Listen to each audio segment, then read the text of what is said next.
So, our final discussion in the class about South America is talking a bit about colonialism and its impact, and then also looking at contemporary art from this region.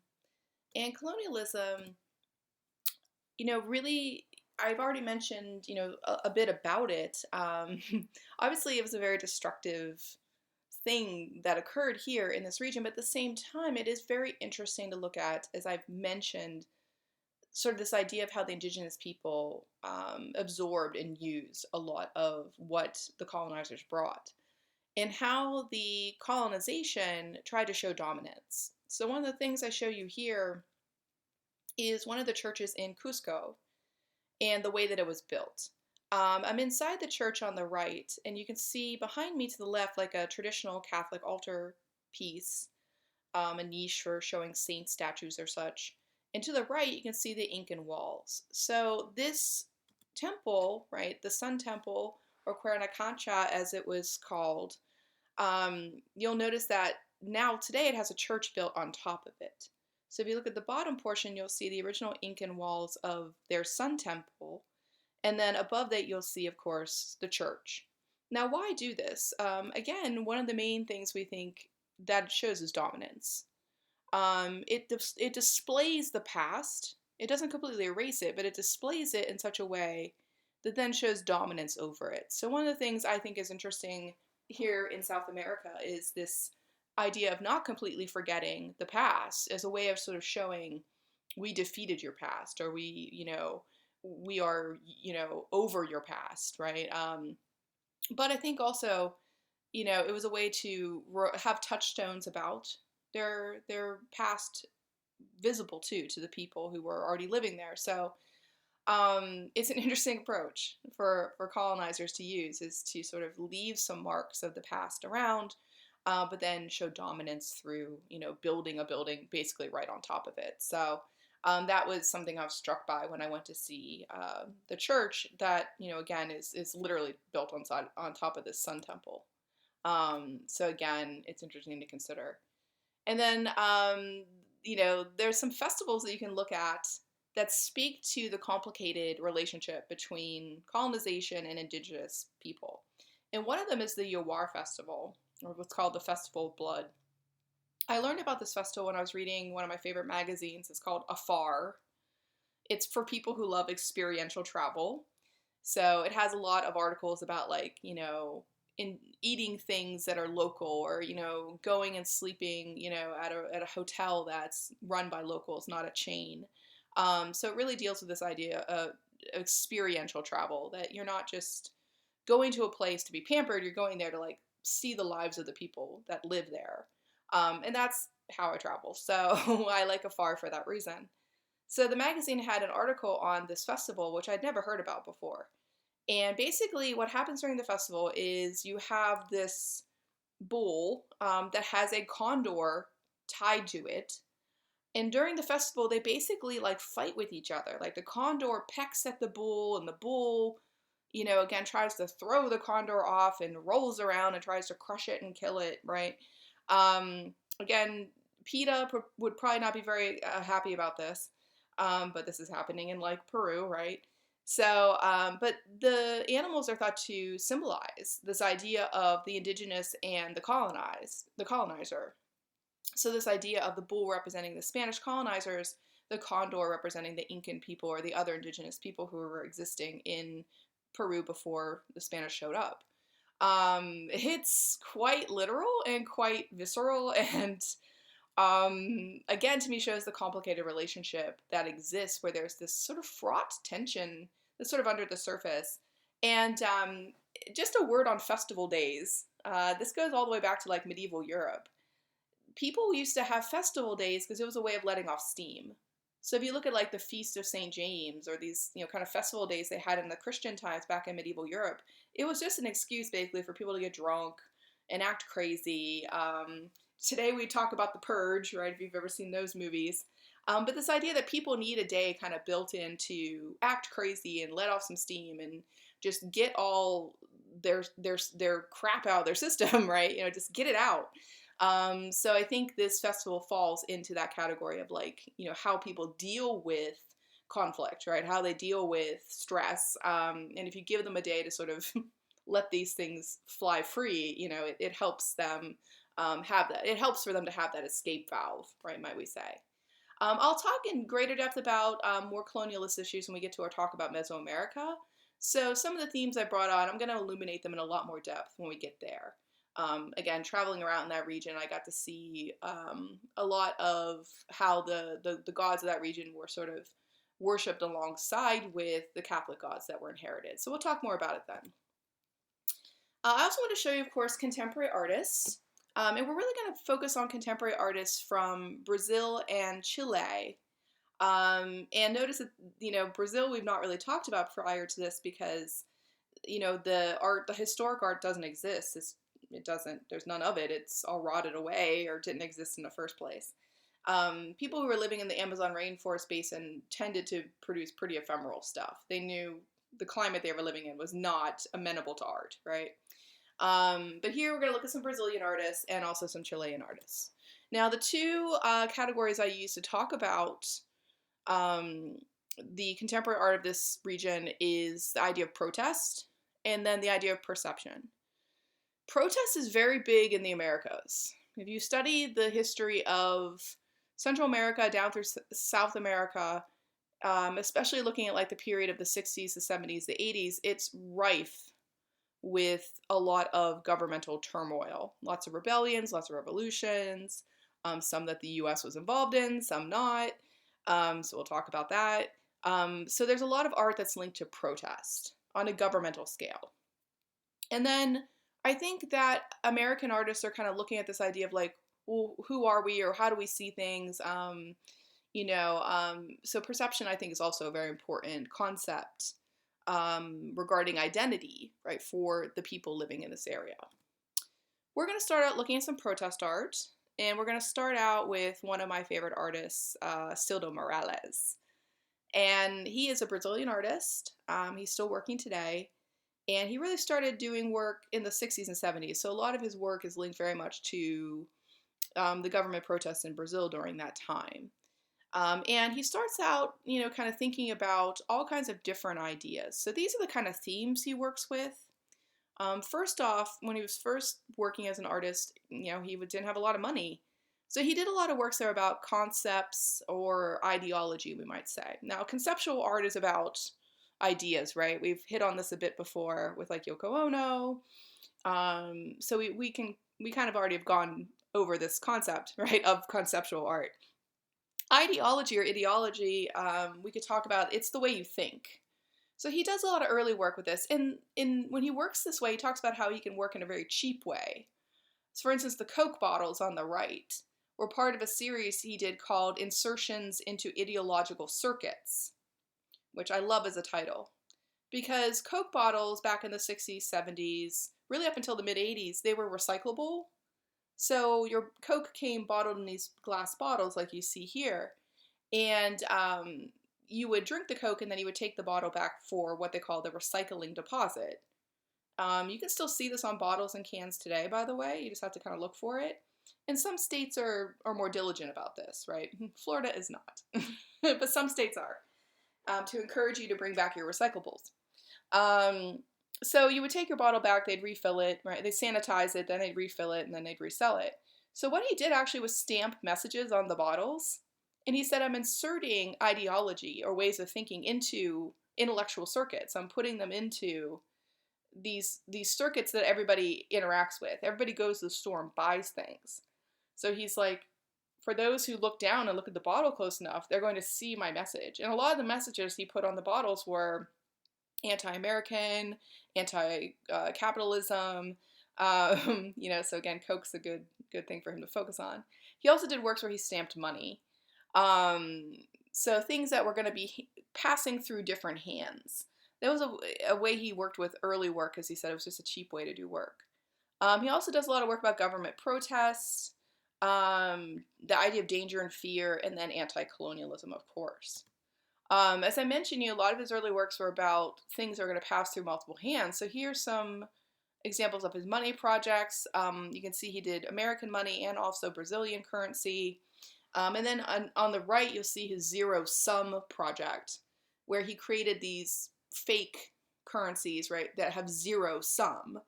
And he said that a lot of people try to play a zero sum game. That if you add up all the zeros, right, it's still zero.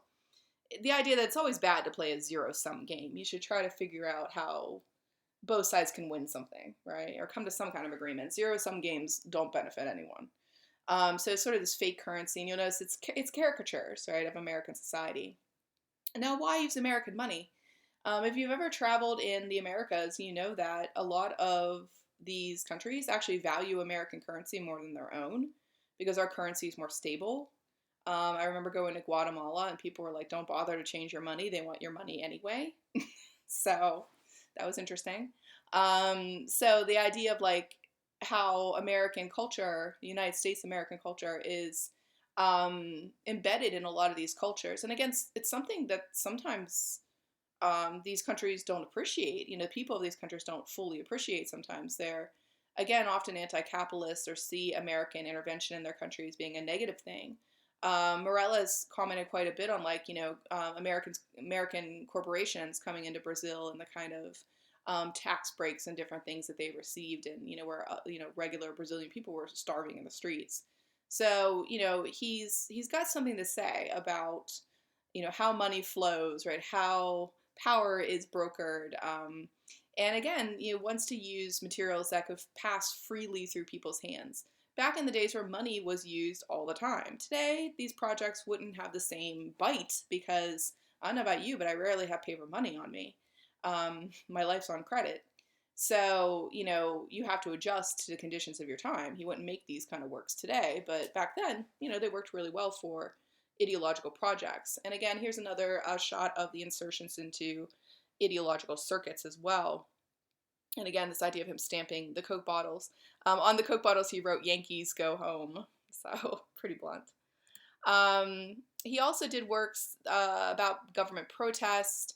One of his famous works was the work you see on the left, which was basically a work he did outside of an art gallery while a show was being opened at the art gallery. He tied a bunch of chickens to a post and then set them on fire. And people were like horrified by this, you know, again, animal rights and such. But he was like, look, I'm mimicking the idea of Buddhist monks who literally would set themselves on fire in protest of the Vietnam War. This idea of the Buddhist monk being so committed to nirvana and peace and such that he was willing to use himself as a demonstration about, you know,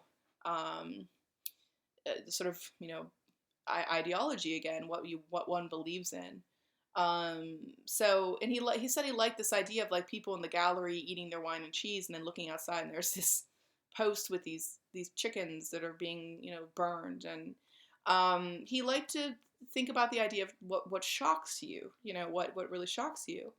Another governmental protest work he did that I really love and I've actually got to see in person is Red Shift. I got to see Red Shift. I went to New York for the College Art Association, which is a big deal for my people. And it was being held in New York, and then so I went to CAA, as we call it, College Art Association. And while I was in town, I just went to a lot of different shows and different things. And I had a friend who was curating at the New Museum, which is a very important contemporary art museum in New York. And they were doing a show of Silda Morales' installations. So we talked about installation art. It's, you know, creating a room size experience or, you know, a very large experience, an environment. So I got to go see the Morales show, and Red Shift was one of the installations that they had at the exhibition. The exhibition, or the installation, is like a living room, but everything in it is red. The furniture, the art, everything is red. And you're walking around, and it seems really normal on the surface, but you know, you're sort of like, this feeling of oddity, you know, also is there, and then tension. Red as a color, I've mentioned this, you know, with feng shui. Red as a color is a very powerful color. It's hard to wear, it's hard to decorate with. You see it a lot used as power symbology. Like, look at China in their use of red. It's an intense color, right? It creates energy, it creates distraction, right? You know, anxiety. So you're walking in the space and you're just starting to feel like weirder and weirder. It's like this strange feeling as you're looking at all these mundane pedestrian things around this, living room. Then you notice off in the side, you get to kind of the corner of the installation, and you realize there's this kind of like flow of red material, like blood, water, what is it, flowing towards this back space. And you walk further and further into the space, and it gets darker and darker and darker. And as you turn the corner around to this darkened corner, you see this sink that's kind of on its side. It's kind of tilted sideways, and this red liquid's just running out of the sink, running out of the sink, running out of the sink. It's a disquieting exhibition.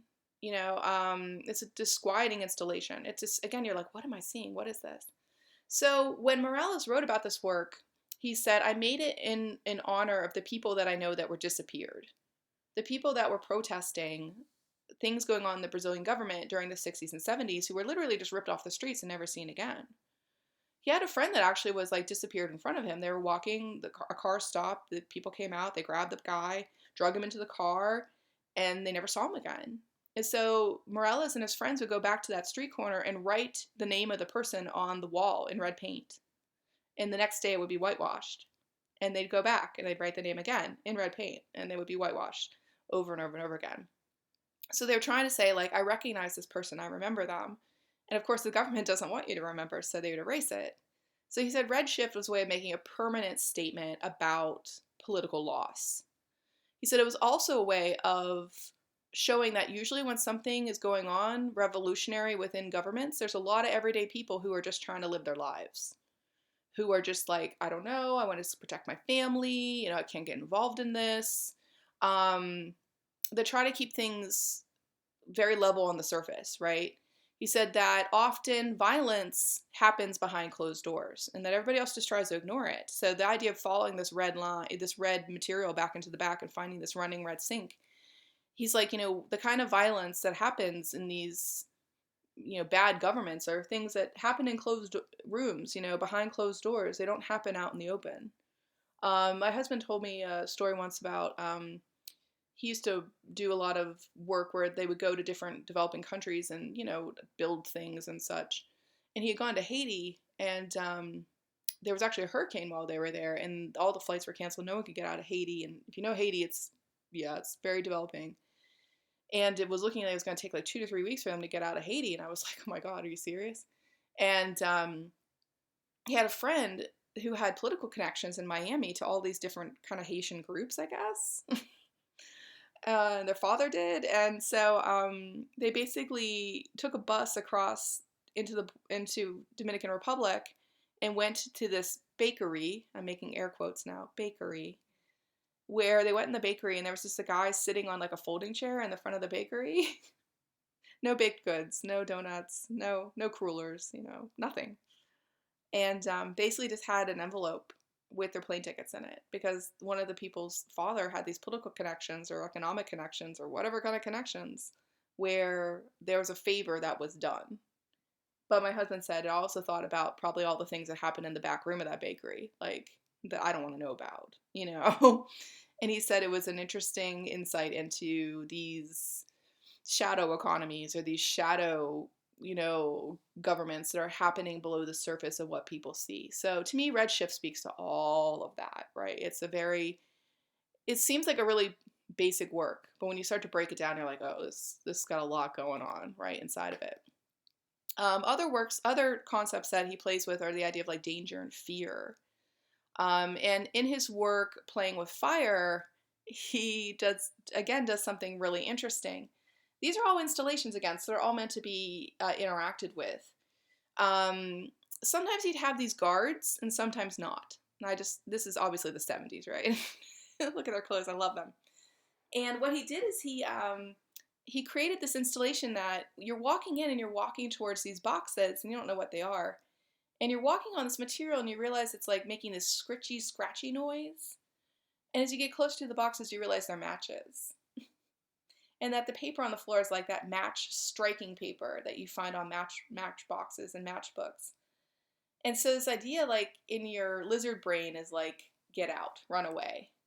Another work he did that also plays with this is the work Volatile, and I got to experience this one in New York as well. This one, you're only allowed to go in one at a time, so you have to wait. So it's like a secret that you keep, right, when you come back out. And this is actually lit for photography, so when you actually experience the installation, it's much dimmer than this. But anyway, you go into this space, and there's like these little protective booties you can put on your shoes and over, like over your hair. So you're already like curious, like what's going on. And then you leave the staging area and you open a door and you go in, and it's very dark. But you can see this light kind of off in the distance. So you're standing there sort of like, well, I guess I'm supposed to walk to the light. I love installation art because half the time it doesn't tell you what you're supposed to do. You have to figure it out. And as you walk, you realize you're in this sandy kind of weird substance. You're like, it's heavy. It's like walking on the beach. You're like, okay. You're plodding to the back, and you realize it looks like a candle. You're like, oh, it looks like a candle. Okay. And you're walking, and then you start to smell the smell, and you're like, what is that smell? Like, it's so weirdly familiar. What is it? And then, again, your lizard brain's like, oh, it's gas. It smells like gas. Because gas doesn't actually smell like anything. Gas companies put that smell in there so you know if there's gas, right? Because it's odorless.